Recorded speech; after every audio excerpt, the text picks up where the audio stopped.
Кубаныч Кыргызбаев 4 айдан бери убактысынын басымдуу бөлүгүн ушул күнөсканада өткөрөт. Быйыл ал 30 түрдөгү 50 000 даана жоогазын эккен. Учурда алар боялып, четинен гүл ачып жатышат. Гүл өстүрүүнүн түшүгү төмөн болсо да, ачылган жоогазындар андан көп кубаныч тартуулайт. Ошол анан бул оңой эмес экен. Бала баккандан да кыйын экен чынында. Анан башыбызга түшкөндөн кийин анан түшүнөт экенсиң да, кандай түйшүктөрү бар, кандай бизге кандай настроение тартуулаганда ошондой да чарчатат да, бала сыяктуу да. Түркүн түстүү жоогазындар жаздын алгачкы күндөрүндө, айрыкча айымдардын март майрамында көбүрөөк сатууга чыгат.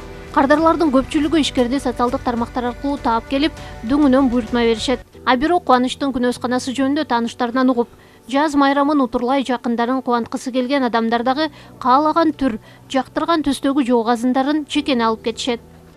Жаз мезгили келип, ушинтип кичине болсо да сүйүндүрүп, апабызды, эжелерибизди кылайын деп аябай жакшы гүлдөрдүн түрү бар экен. Бул жакта тандап азыр алайын деп атам.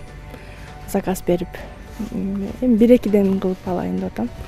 Иштин көзүн таап алган Кубаныч алдыда күнөсканасын кеңейтип, гүлдүн жаңы түрлөрүн өстүрүүнү пландап жатат. Буюрса, мындан да чоң идеялар бар. Мындан дагы башка гүлдөрдү дагы өстүргөнгө аракет кылабыз.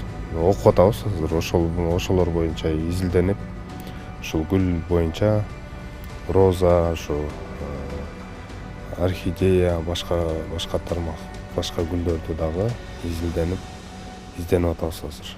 Ал эми быйылкы жазда өстүрүлгөн бул жоогазындар жакынкы күндөрү айымдарга майрамдык маанай тартуулап, көңүлүн көтөрүүгө даяр турат. Айнус Касанбекова, Ала-Тоо, Ала-Тоо 24.